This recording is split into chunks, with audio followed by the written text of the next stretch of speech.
Shalom, hari ini saya akan menyampaikan firman Tuhan tentang hidup mengandalkan Tuhan. Siapa yang kita andalkan dalam hidup ini adalah kepada siapa kita berseru saat kita butuh. Firman Tuhan dalam Yeremia 17 ayat 7 berkata, "Diberkatilah orang yang mengandalkan Tuhan, yang menaruh harapannya pada Tuhan." Dikatakan, diberkati orang yang mengandalkan Tuhan. Waktu kita sedang putus asa, waktu kita sedang sedih, waktu kita tidak tahu harus apa yang kita lakukan, yang kita andalkan dalam hidup kita akan menjadi tempat pelarian kita.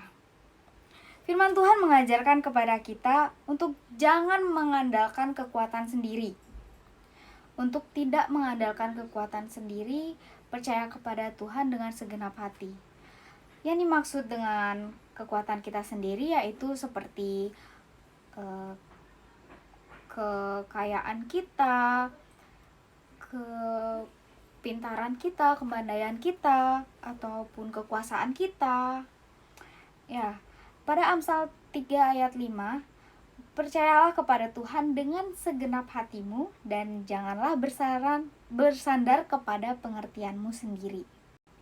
Seringkali kita merencanakan masa depan kita sendiri, seperti kadang kerendahan karena kita kurang percaya Tuhan, kadang juga terlalu tinggi karena banyak yang kita mau. Padahal Tuhan yang pegang kendali. Lalu jangan mengandalkan pengertian sendiri. Yesaya 55 ayat 8. Sebab rancanganku bukanlah rancanganmu, dan jalanmu bukanlah jalanku. Demikianlah firman Tuhan. Seringkali kita maksa tanpa ngerti rencana Tuhan. Ya, kita berangan-angan kita akan menikah di umur segini, kita akan mencari pekerjaan ini, kita akan bla bla bla bla bla. Ya, tanpa kita mau menanyakan Tuhan terlebih dahulu, kita tidak mau berdoa kepadanya terlebih dahulu, kita tidak menanyakan Tuhan, apa yang harus aku lakukan selanjutnya? Tuhan, apa rencanamu atasku setelah ini? Karena apabila kita menginginkan sesuatu tapi tidak sesuai dengan rencana Tuhan, itu tidak akan terjadi. Karena semua yang di hidup ini semua sudah direncanakan Tuhan. Apabila tidak sesuai maka tidak akan terjadi. Ya, kita lupa mengandalkan hikmat dan tuntunan Tuhan. Lalu Yeremia 17 ayat 5. Beginilah firman Tuhan. Terkutuklah orang yang mengandalkan manusia, yang mengandalkan kekuatannya sendiri dan yang hatinya menjauh dari Tuhan. Itu artinya dia sudah tidak cari Tuhan lagi. Seberapa hebat, sudah tidak cari Tuhan lagi, sudah seperti tidak butuh Tuhan lagi, padahal dia masih manusia. Dia masih manusia yang berdosa, yang harusnya sangat amat membutuhkan Tuhan. Kita itu butuh berkat dari Tuhan. Makanya berkat Tuhan selalu baru setiap pagi. Lalu kalau kita mengandalkan Tuhan bagaimana? Apakah kita tidak perlu berbuat apa-apa? Tentu salah. Karena iman tanpa bekerja keras itu sia-sia. Orang yang mengandalkan Tuhan, mereka berdoa, minta hikmat dan pimpinan Tuhan, dan tetap bekerja keras seperti Tuhan akan menyirami kebun kita, tetapi kita yang akan mengelolanya. Karena gak mungkin uang turun tiba-tiba dari langit, ya. Tuhan mengasihi kita ketika di waktu kita tidur. Kita tidak mungkin selalu bekerja. Makanya ada hari Sabat yang dimana manusia tidak boleh bekerja. Orang Kristen tidak boleh bekerja, ya. Meski kita sedang istirahat, tidur, tapi Tuhan bisa mendatangkan berkat. Tuhan masih tetap bisa mendatangkan berkat, seperti Kita tidak harus menyirami kebun kita, tetapi Tuhan bisa datangkan air hujan untuk menyirami kebun kita tanpa kita harus menyiraminya. Lalu Tuhan tidak suka kepada orang yang mengandalkan kekuatannya sendiri. Mazmur 147 ayat 10 bilang, Ia tidak suka kepada kegagahan kuda. Ia tidak senang kepada kaki laki-laki. Tuhan senang kepada orang-orang yang berharap akan kasih setianya. Jangan merasa kuat, jangan merasa hebat. Tetap andalkan Tuhan, karena tanpa Tuhan itu kita bukan apa-apa. We are nothing without God. Hiduplah takut akan Dia dan harapkan kasih setianya, karena kita gak bisa apa-apa tanpa Dia. Selain kita tidak bisa gak bisa apa-apa tanpa Dia, ditambahkan sedikit, kita tidak bisa dan tidak mau tanpa Dia, karena kemauan kita itu juga diperlukan untuk agar kita bisa memulai lebih dekat kepada Tuhan, mulai untuk mengandalkan Tuhan lewat kemauan diri kita sendiri. Selanjutnya, jangan mengandalkan manusia. Jangan mengandalkan orang lain yang kita rasa dia mampu menolong kita. Yang ditulis pada Mika 7 ayat 5. Janganlah percaya kepada teman. Janganlah mengandalkan diri kepada kawan. Jagalah pintu mulutmu terhadap perempuan yang berbaring di pangkuanmu. Dikatakan, janganlah percaya kepada teman, karena teman juga punya teman. Ya, seperti banyak orang-orang ya, masih dia bercerita, berkeluh kesah, menangis, dia lari kepada temannya, dia pergi kepada temannya, bukan kepada Tuhan. Di situ dia akan diberikan saran ya, pasti akan diberikan saran oleh temannya. Ada dua tipe saran yang akan bisa diberikan. Tipe pertama yaitu jika kita ditampar pipi kanannya, maka saran yang pertama akan mengatakan, tampar aja balik pipi kanannya, sekalian aja pipi kirinya, ya enggak? Tapi yang tipe kedua, jika pipi kanan kita ditampar, maka dia akan menyuruh kita untuk memberikan pipi kiri kita, seperti halnya Tuhan, agar kita bisa mengampuni dan mengasihi, karena kita anak-anaknya. Ya. Jadi pertemanan juga akan mempengaruhi hidup kita, lingkungan juga. Lalu mulailah dulu juga sebenarnya Via larinya itu ke teman. Sedikit cerita ya, Miss. Via larinya itu ke teman, apa-apa ke teman kayak bergantungnya itu sama teman terus. Via merasa saran yang dari dia itu kayak seperti kurang gitu. Via tidak mendapatkan kelegaan sama sekali. Tapi Via coba berbicara kepada Tuhan. Via berdoa tiap malam, Via nangis sampai Via nangis, yang Via sebenarnya dari dulu tidak pernah nangis, tapi tiba-tiba bisa nangis. Seperti Tuhan menyentuh hidup Via, diri Via, kayak Tuhan ada, benar-benar ada.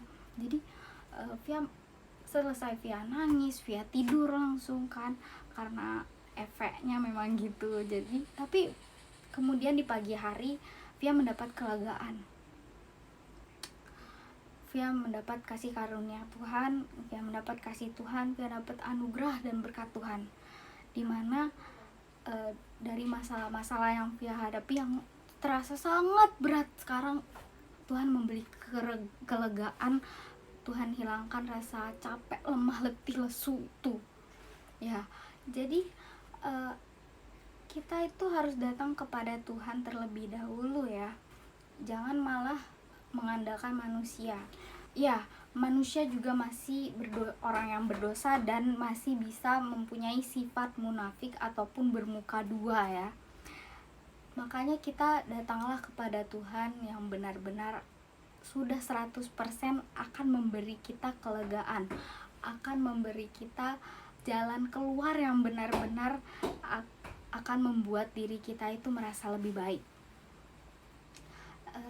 Ya pada akhirnya Tuhan akan menjawab dan menolong hidup kita. Datanglah kepada Tuhan dengan segenap hatimu.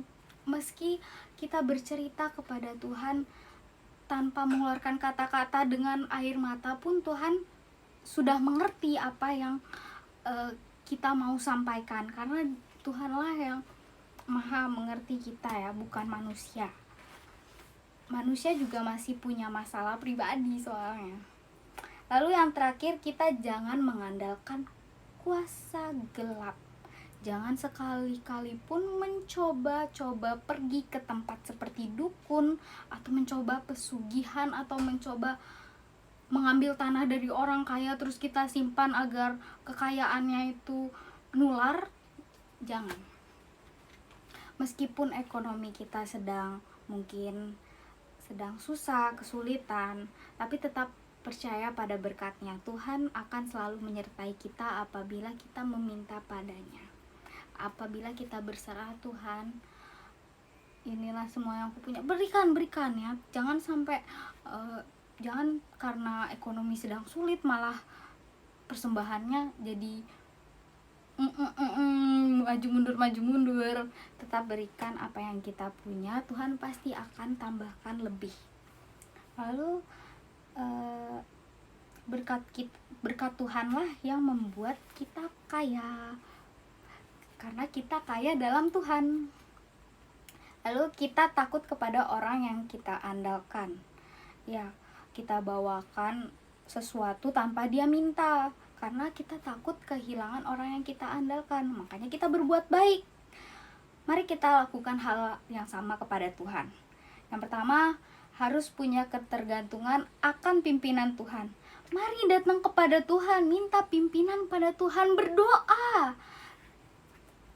padanya. Tuhan, apa yang aku harus lakukan? Tuhan, apakah aku harus maju ke langkah yang ini atau jalan yang itu? Tuhan, jika Tuhan tidak menjawab, kejar terus sampai Tuhan jawab. Pagi, siang, sore, malam, doa terus.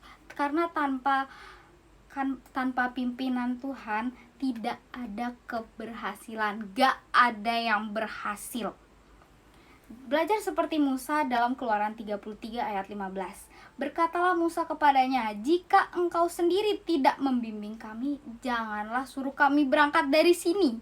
Bayangkan, bilang sama Tuhan, kalau Tuhan gak nyertain kami gak mau pergi, karena kami tidak mau dan tidak bisa tanpa Tuhan. Yang kedua itu takut kehilangan penyertaan Tuhan. Mazmur 51 ayat 11, janganlah membuang aku dari hadapanmu dan janganlah mengambil rohmu yang kudus daripadaku. Daud mengatakan seperti itu karena Daud tidak mau kehilangan Tuhan. Daud tidak mau Tuhan mengambil rohnya daripadanya. Mari kita memiliki rasa gak mau kehilangan Tuhan ya. Karena kalau kita memilih rasa itu, kita akan menjaga hidup kita. Kita akan takut berbuat dosa, kita tidak cinta uang lagi. Meski uang itu memang dibutuhkan, tapi kita tidak menyembahnya ya. Kita tidak menomorsatukannya. Lalu kita juga takut membuat hati Tuhan sedih, kecewa, terlebih lagi marah. Karena kita tahu tanpa Tuhan kita gak bisa melakukan apa-apa. Cintai Dia lebih dari apapun. Mari hidup sungguh di hadapannya ya. Yang terakhir, yang ketiga, mari kita sungguh menjaga hidup dalam kebenaran dan perkenanan Tuhan. Hormati Tuhan dalam hidupmu ya. Kalau ada orang yang mensupport hidup kita pasti hormat sama orang itu kan. Kita jaga perasaannya, kita berikan dia sesuatu agar dia bahagia. Lalu Amsal 3 ayat 7, janganlah engkau menganggap dirimu sendiri bijak, takutlah akan Tuhan dan jauhilah kejahatan. Amsal 16 ayat 6, Dengan kasih dan kesetiaan, kesalahan diampuni karena takut akan Tuhan, orang menjauhi kejahatan. Kalau kita sungguh mengandalkan Tuhan, kita akan selalu menjaga perasaannya. Kita akan takut melakukan hal yang Ia tidak suka. Mari kita andalkan Tuhan dalam hidup ini. Kepada siapa kita harus berseru saat kita butuh, menunjukkan siapa yang menjadi andalan dalam hidup kita. Pastikan Anda dan saya mengandalkan Tuhan dan bukan kekuatan sendiri, juga bukan karena teman dan bukan mengandalkan teman ataupun manusia lainnya. Dan mari andalkan Dia dalam hidup ini, bekerja sungguh-sungguh dan minta Tuhan berkati. Amin.